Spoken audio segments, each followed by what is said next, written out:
네, 지금 다 들리시나요? 들리시죠? 네, 네, 네. 잘 들립니다. 음소거 하셔서 그렇구나. 네, 네. 시작하겠습니다. 오늘 갈라디아서 13번째 3장 25절에서 28절까지 말씀을 같이 읽어보도록 하겠습니다. 네, 같이 읽어볼게요. 시작. 믿음이 온으로는 우리가 초등교사 아래에 있지 아니하도다. 너희가 다 믿음으로 말미암아 그리스도 예수 안에서 하나님의 아들이 되었으니 누구든지 그리스도와 합하기 위하여 세례를 받은 자는 그리스도로 옷 입었느니라. 너희는 유대인이나 헬라인이나 종이나 자유인이나 남자나 여자나 다 그리스도 예수 안에서 하나이니라. 아멘. 네. 복습을 좀 해보겠습니다. 이건 간략하게 훑고 지나갈게요. 오늘 본문 앞에 나오는 3장 23절, 24절에 믿음이 오기 전에는 초등교사에 매였다라는 표현이 있는데 믿음은 예수를 의인화한 표현입니다. 그러니까 예수를 지칭하는 표현이고요. 초등교사는 율법을 뜻합니다. 개역 한글판에서는 몽학선생으로 번역을 해서 우리가 초등교사보다는 몽학선생이라는 표현으로 잘 알고 있고요. NIV에서는 가디언이라고 그렇게 이제 번역을 해요. 이렇게 돌보는 교사 그런 느낌이죠. 다르게 번역을 하면 예수가 오시기 전까지 우리는 율법 아래에 매였다라는 그런 의미를 믿음이 오기 전에는 초등교사에 매였다라는 이런 표현으로 얘기를 하는데 그러면 왜 율법을 초등교사라고 했을까? 이 의미를 이해하려면 그리스 로마 시대 배경을 좀 알 필요가 있습니다. 헬라어로는 파이다고고스라고 하는데요. 파이디온이라는 단어 많이 들어보셨죠? 어린아이라는 뜻이에요. 헬라어로. 거기다가 아고고스라는 단어를 덧붙여서 어린아이를 인도하는 자라는 그런 뜻인데요. 교육자를 뜻하는 단어의 어원이기도 합니다. 헬라어로는 파이다고고스라고도 하고요. 번역본에 따라서 라디언 리더라고도 하는데 오른쪽에 그림에 잘 표현되어 있죠. 아이 옆에 있는 이렇게 책을 들고 있는 이 분이 바로 그리스 로마 시대의 초등교사, 몽학선생입니다. 뭐 글을 한번 읽어볼게요. 최근에 나온 책, 고린도에서 보낸 일주일이라는 책에서 아주 잘 설명을 해주고 있는데 이들은 초등교사들은 아이 돌보기 역할을 하는 노예였습니다. 노예. 근데 우리가 흔히 생각하는 노예와는 조금은 다릅니다. 이 당시 노예들은 굉장히 좀 똑똑한 그리고 신분이 어떤 귀족으로 바꿀 수도 있는 여지가 있는 그런 노예였습니다. 공부를 많이 한 그런 노예였어요. 그래서 그 교육학 용어 사전에 이 파이다고고스에 대해서 설명한 글이 있는데 이들이 어떤 존재인지 밑에 보시면 이들을 이제 교복이라고 한글로 이렇게 단어로 번역을 하기도 하는데요. 이들은 대체로 해방된 노예 출신의 교양 있는 그리스인이었습니다. 그러니까 노예지만 교양이 있는 자들이기 때문에 귀족 집안의 아이들을 이렇게 가이드하는 데 굉장히 중요한 역할을 했다라는 거죠. 노예, 로마 시대의 노예에 관해서 좀 덧붙인 내용이고요. 단순한 노예가 아니다라는 그런 내용을 또 이 고린도에서 보낸 일주일이라는 책에서 가져와 봤습니다. 이들은 유력한 가문의 아이를 돌보는 역할을 하다가 이제 아이가 다 자라면 더는 지도하지 않습니다. 마찬가지로 율법도 그렇다는 거죠. 우리를 예수가 오기 전까지는 가이드했다가 예수가 온 이후에는 더 이상 역할을 하지 않는다. 왜 이렇게 표현을 하는가? 이 당시 갈라디아서 수신자인 사람들은 그리스 로마 배경을 너무 잘 알고 있기 때문에 그들에게 알기 쉬운 유비로 설명을 했다라는 거죠. 갈라디아 교인은 예수를 믿은 후에 더는 율법의 속박을 받을 필요가 없는데 어떻게 됐죠? 거짓 교사가 들어와서 아니다. 속박 아래 있어야 된다라고 가르쳤잖아요. 그래서 사도 바울은 여러분 그럴 필요 없습니다라는 그 말을 하기 위해서 이 초등교사 유비를 가져온 겁니다. 근데 이제 이 내용은 우리가 그동안 눈에 봤지만 자칫 잘못하면 율법 무용론으로 갈 수가 있습니다.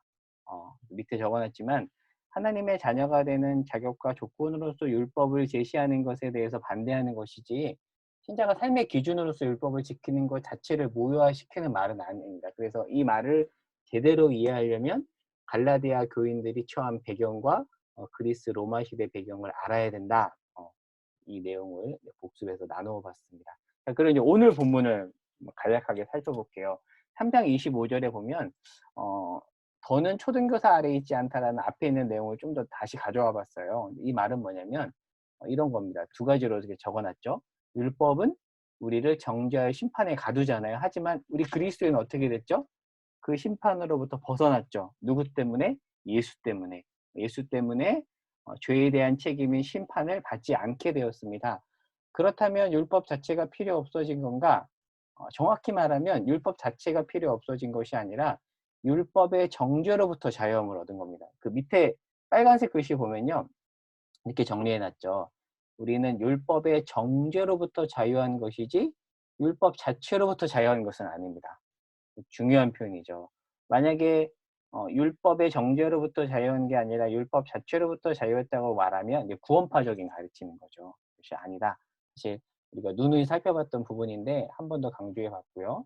이제 두 번째 26절 내용인데 여기서 어떤 말이 있냐면 믿음으로 예수 안에서 우리가 하나님의 아들이 되었다라는 그런 표현이 있습니다. 우리가 하나님의 아들, 다르게 말하면 하나님의 자녀인데 하나님의 자녀가 된 유일한 조건은 예수죠. 그러니까 우리 쪽에서 없는 겁니다. 그러니까 우리 쪽에서 조건이 없다. 근데 여기서 이제 아들이라는 표현이 특별히 여기 뭐 오리온 집사님이나 해란자매님이나 이제 여성분들이 들으면 그러면 딸은 뭐 이 안에 안 들어가는 건가 이제 그런 느낌을 가질 수 있잖아요. 근데 여기서 아들이라고 표현하는 것은 단순한 아들이 아니라 상속권을 가진 아들이라는 그런 의미가 있습니다. 이 부분은 사장에서 좀 더 자세히 살펴볼게요. 특별히 이제 남성 중심적 사회에서 성경이 쓰였기 때문에 이제 아들이라고 표현했다라는 거 그냥 염두에 둘 필요가 있을 것 같고요. 그래서 NIV 2011년 개정판에서는 all children으로 단어로 바꿔버렸습니다. 그러니까 all sons라고 그러니까 아들이라는 표현보다는 children 중성적인 그런 단어로 바꿨다라는 거 이렇게 참고로 말씀을 드리고요. 그리고 27절에 그리스도로 옷 입었다라는 그런 표현이 있는데 이 표현은 사도 바울이 로마서, 에베소서, 골로새서 등에서 즐겨 쓰는 일종의 그림 언어적 표현입니다. 이 당시에 옷을 입었다는 것은 단순히 그냥 외출복을 입었다는 것을 넘어서 신분의 변화를 의미합니다. 그러니까 사도 바울이 왜 그리스도로 옷 입었다고 얘기하냐면 여러분의 신분이 변했습니다라는 그 얘기를 하는 거예요. 우리도 신분이 바뀌었죠. 예수님 때문에 하나님의 자녀라는 신분으로 바뀌었습니다. 물론 수준은 제자리일 수 있죠. 우리는 수준은 여전히 변하지 않을 수 있지만 신분은 바뀌었습니다. 그래서 제가 그림을 하나 가져왔는데 그리스 로마 시대의 옷에 따른 어떤 신분 구별. 옷만 보면 그 사람이 어떤 신분인지 알 수 있었대요. 사실 오늘날은 좀 이런 느낌이 덜 하잖아요. 이 당시에는 이제 더 했는데 이런 시대 배경에서 사도 바울이 이런 표현을 쓴 것이다. 거고요. 3번 신분과 수준의 구원. 고린도 교회를 한번 예를 들어보겠습니다. 고린도 교회는 그 어떤 교회보다도 문제가 많은 교회였죠. 하지만 분명한 것은 이들이 문제는 많았지만 신분은 의인이었습니다. 이건 분명한 사실이에요. 그래서 말도 안 되는 죄를 범하긴 했지만 이들의 신분은 의인이었습니다. 그래서 성경책 가지고 계신 분들 한번 고린도전서 2장 3장을 보시면 좀 더 이렇게 이해하는 데 도움이 될 것 같은데 사도 바울이 고린도 교회 교인을 향해서 어떤 표현을 쓰냐면 3장 1절에서 육신에 속한 자라고 이야기를 해요. 근데 이 표현을 고린도전서 2장 14절에 나오는 육에 속한 사람이라는 이 표현과 비교해서 볼 필요가 있습니다. 달라요. 되게 비슷하잖아요. 고린도전서 2장 14절에 육에 속한 사람이라는 표현과 3장 1절에 육신에 속한 자라는 표현은 의미가 완전히 다릅니다. 어떻게 다른가? 고린도전서 2장 14절에 육에 속한 사람은 불신자를 지칭하는 표현입니다. 반면 3장 1절에 육신에 속한 자는 신자이지만 아직 수준이 어린아이 같은 자를 지칭을 해요. 그래서 고린도전서 2장 14절에 육에 속한 사람을 영어 성경은 이렇게 아래같이 표현합니다. person without the spirit, 즉 성령이 내주하지 않는 사람. 불신자는 성령이 내주하지 않잖아요. 이렇게 사도 바울이 다르게 표현을 합니다. 자, 그렇다면 고린도 교회의 문제를 일으키는 누군가 불신자가 아니라 신자입니다. 하지만 수준은 어린아이 같은 자, 이들을 향해서 육신에 속한 자라고 사도 바울은 말합니다. 그러니까 고린도 교회 안에는 육에 속한 사람 불신자가 문제를 일으킨 것이 아니라 신자인데 수준이 어린아이 같은 자들이 문제를 일으켰다라는 거죠. 그들에게 사도 바울이 뭐라고 권면하냐면 여러분 영에 속한 사람으로 자라가야 됩니다. 여러분의 신분이 바뀌었지만 아직 수준은 어린아이 같은데 그 수준이 자라나야 됩니다라고 말을 한다는 거죠. 근데 갈라디아 교회 안에 들어온 거짓 교사들은 어떻게 가르쳤죠? 여러분이 수준이 잘못 별로 자라나지 않았으니까 신분도 바뀐 게 아닙니다라고 반대로 가르쳤다는 거죠. 그것은 아닙니다. 그래서 신분과 수준에 대해서 한번 고린도전서를 통해서 설명해 봤고요. 그래서 도표를 가져와 봤습니다. 도표를 보면 명확하게 이해가 되는데 우리 신자는요. 육신에 속한 자에서 신령한 자로 자라가야 됩니다. 단 우리는 육에 속한 사람은 아닙니다. 여러분은 어디에 속한다라고 생각하세요? 저는 목사이지만 여전히 육신에 속한 자예요. 이제 그렇습니다. 헬라어로는 사르케코스, 사르크스라는 단어 많이 쓰잖아요. 그 사르크스 뭐 그런 단어 많이 쓰고 불신자는 푸시키코스라고 그 심리학을 뜻하는 사이컬러지 SH 그것도 사실 여기서 이제 파생된 단어거든요. 근데 우리는 푸시키코스는 아닙니다. 사르키코스에서 푸니마티코스로 자라가야 되죠. 그래서 NIV 성경이 아주 기가 막히게 잘 표현했어요. 육신에 속한 자에 대해서는 뭐라고 말하죠? 월들리 mere infant in Christ. 그러니까 예수 안에 있는데 어린아이 같은 자라고 말하고 신령한 자는 성령에 의해서 사는 사람이라고 말하고 육에 속한 사람은 성령이 없는 사람이라고 말합니다. 우리는 여전히 육신에 속한 자이지만 신령한 자로 자라나야 되겠죠. 고린도 교회는 육신에 속한 자가 많았다. 이 부분 다시 한번 강조해 드립니다. 마지막 3장 28절입니다. 예수 안에서 하나라는 이 표현인데요. 사실 우리한테는 이 표현이 크게 와닿지 않는데 이 당시 사람들한테는 이 표현은 사실 파격적인 내용이었습니다. 왜냐하면 이 당시 사회에서 사람들은 신분과 민족에 따른 차별을 매우 많이 받았거든요. 요즘 그 축구 보면 예전에 바르셀로나 같은 경우는 축구 유니폼에 뭐 이렇게 써 있잖아요. 노 투 레이시즘이라고 인종차별 이런 부분에 대해서 굉장히 민감하게 반응하는 그런 시대가 됐지만 예전에는 이거 다 안 봐야지. 그 다 놀고 사람의 나면 이거 다. 신분과 민족에 따른 차별이 굉장히 심했습니다. 근데 사도 바울이 그들을 향해서 여러분은 예수 안에서 하나님의 자녀라는 공통된 신분을 갖게 되었다라고 얘기를 해요. 그러니까 이 당시 사회에서 노예와 주인은 굉장히 이렇게 가까이 할 수 없는 그런 계층이 있는데 이들이 예수를 믿고 한 교회 안에 묶였다고 생각해 보십시오. 얼마나 어색했을까요? 이런 일들이 이 당시에 있었는데 사도 바울은 이들을 향해서 여러분은 예수 안에서 존재론적으로는 하등의 차이가 없습니다. 이 당시 유대인들은 이방인과 상종하지 않았고 이방인들은 유대인들과 상종하지 않았는데 그들이 예수 안에서 하나라고 파격적으로 사도 바울이 얘기를 하는 거죠.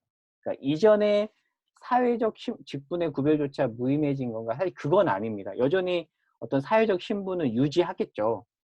종과 주인은 여전히 그 직분을 가지고 살아가야 되지만 그런 식의 어떤 사회적 구별이 없다라는 게 아니라 존재론적으로는 하나님 안에서 차별이 없다라는 겁니다. 제가 예를 들어봤는데 회사 사장과 사원 같은 교회에서 만났다고 한다면 교회 안에서는 그 사람이 회사에서 사장이든 아니면 사원이든 모두가 동등하고 예수 안에서 존재론적으로 하나입니다. 물론 사회 안에서 역할상의 차이는 여전히 존재하겠죠. 그러나 그 역할상의 차이 때문에 교회 안에서 어떤 존재론적으로 차별하면 안 된다. 뭐 그런 의미로 이 말씀을 해석할 수가 있습니다. 그래서 제가 존재론적 차이와 기능론적 차이라고 이렇게 적어놨는데요. 교회 안에서 이제 장로 직분과 집사 직분 있잖아요. 기능론적인 차이입니다. 존재론적으로 차이가 있는 것이 결코 아닙니다. 근데 사실 이제 우리 안에 은연중에 갖고 있는 생각이 이 두 직분은 존재론적으로 차이가 있어 이렇게 생각할 수 있는데 결코 그렇지 않습니다. 다만 기능의 차이에 불과하고요. 그리고 이 기능의 차이는 섬김을 위한 어떤 기능의 차이이지 그 특권을 위한 기능의 차이는 아닙니다. 존재론적으로는 차이가 없습니다. 그러니까 자칫 기능적 차이를 존재론적으로 존재론적 차이로 격상시킬 때가 있고요. 그리고 존재론적으로 차이가 없다고 해서 아예 기능적 차이 자체를 무시하는 경우도 있는데 이 양극단을 우리는 피해야겠죠.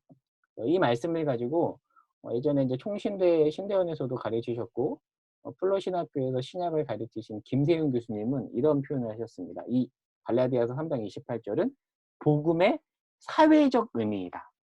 사회적 의미이다. 즉 어떤 이런 칭의의 복음이 단순히 어떤 개인의 구원에만 영향을 주는 게 아니라 사회에까지 영향을 준다라는 식의 이런 굉장히 넓은 해석을 우리에게 주셨었습니다. 오늘 내용에서 아주 간단하게 이제 여기까지 했고요. 그래서 이 복음의 사회적 의미에 대해서 한 사례를 들어보면 다음 주나 다다음 주에 한번 자세히 살펴볼 텐데, 여러분 혹시 2010년 정도 됐을 것 같아요. 제가 제 아내랑 연애했을 때 한참 재밌게 봤던 드라마인데, SBS 드라마 재중원 혹시 보신 분 계세요? 기억나시나요?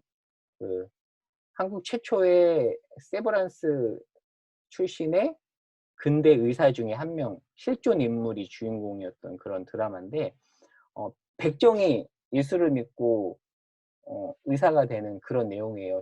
실제 상황입니다. 실제 있었던 일인데, 이 드라마에서 이 주인공이 백정인데 사람들이 이 사람을 향해서 뭐라고 부르냐면 소근개라고 불러요. 소근개. 무슨 의미가 있냐면 속은 적게 무게가 나가는 개, 사람을 이렇게 부른 겁니다. 그러니까 직설적으로 말하면 진짜 이런 거죠. 강아지. 더 노골적으로 말하면 좀 제가 그러니까 사람을 그렇게 부른 거예요. 그 정도로 백정은 어떤 인간으로서의 대접을 못 받은 거죠. 그런데 그런 어떤 신분의 사람에게 예수 그리스도의 복음이 전해지고, 그리고 훗날 이 사람이 세브란스 의사가 된다는 것은 사실 굉장한 일이고요. 또 복음이 가져온 저는 놀라운 열매라고 생각합니다. 그래서 그 승동교회라고요. 인사동 초입에 가면 있는 교회가 있어요. 사실 그 교회는 무호 선교사님이 개척하는 교회인데 백정들을 전도해서 세운 교회였습니다. 물론 이제 스토리가 있어요. 이 교회가 나중에 또 양반과 백정 사이에 다툼도 있고 다시 합쳐지고 뭐 이런 스토리가 있는데, 나중에 이 교회에서 백정 출신의 장로가 세워집니다.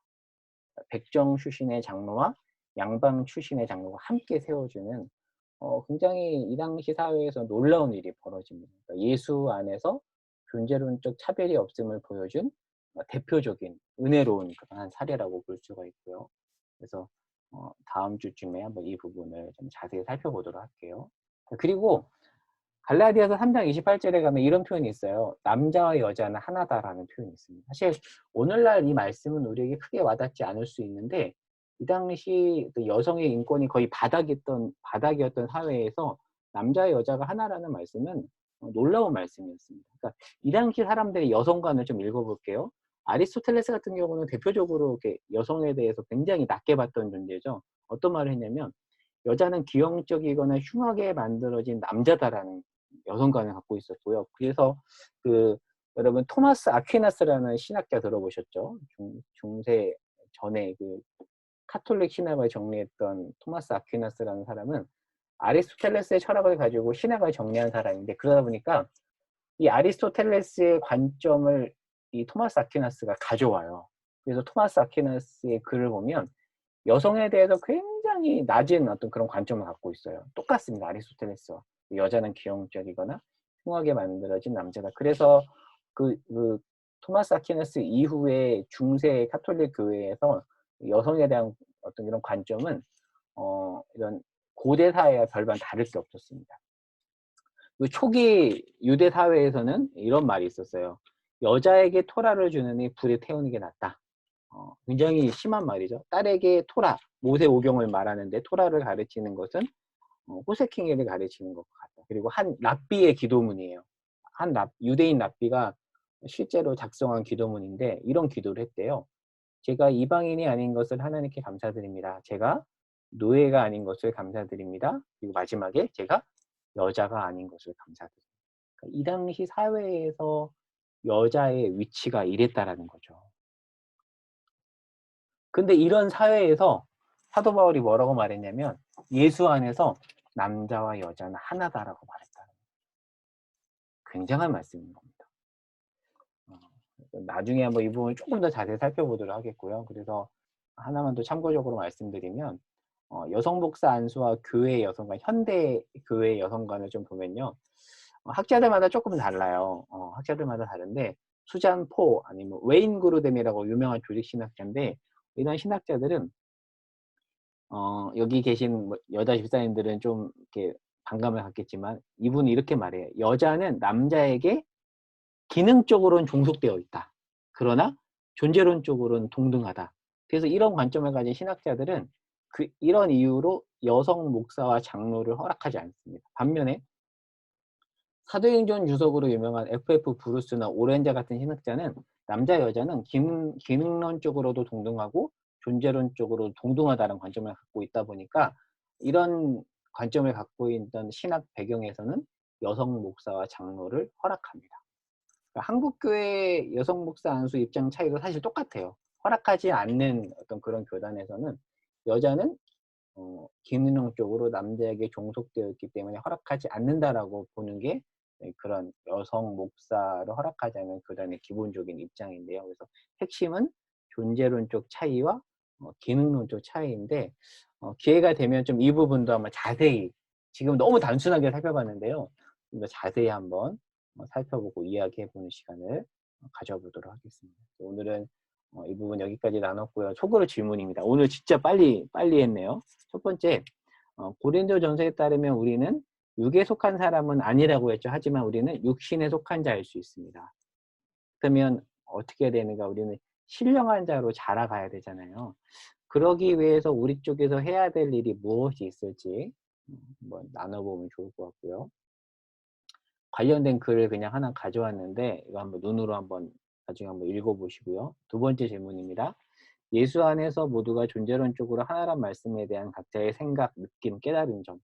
우리 모두가 출신, 배경, 성별과 상관없이 우리는 존재론적으로 하나인데 그 말씀이 우리에게 좀 어떤 도전을 주고 또 그 말씀을 통해서 깨달은 점이나 아니면 그거에 대한 생각과 느낌에 대해서 함께 나누어 보면 좋겠습니다.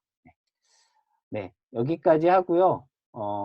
소그룹 나눔으로 가보도록 하겠습니다. 네, 이제 오디오 켜셔도 될 것 같습니다. 네.